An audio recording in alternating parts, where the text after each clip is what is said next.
On parle souvent de l'escalade de l'engagement, c'est-à-dire du fait que quand on est dans une mauvaise voie, on va y rajouter de plus en plus de ressources pour essayer de justifier la décision passée qu'on a prise.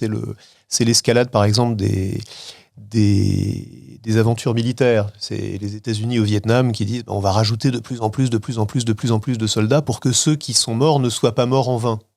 Et en fait, c'est très difficile de sortir de ce piège-là tant qu'on n'a pas un changement de leader. En fait, la meilleure chose pour sortir de ce piège-là, c'est d'avoir un changement de leader qui dit « mais qui est le crétin qui a décidé ça ?» Et moi, j'arrête parce que je ne suis pas en train de chercher à justifier mes décisions passées. C'est beaucoup plus difficile de prendre de la distance par rapport à ses propres décisions pour être capable d'arrêter l'escalade avant que ça devienne une escalade. C'est quelque chose de très commun qui est lié aussi à ce qu'on appelle en anglais la sunk cost fallacy, donc un peu le biais des coûts qui ont déjà coulé, irrécupérables. C'est-à-dire à un instant T, ce qui m'intéresse pour la décision future, c'est l'instant T. C'est pas tout ce que j'ai investi avant, quelle est la décision rationnelle maintenant.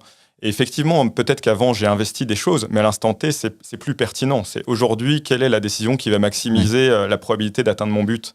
Et donc, en fait, il faut vraiment se forcer à faire cet exercice d'oublier un petit peu toutes les décisions et les coûts qui ont déjà été investis. L'exemple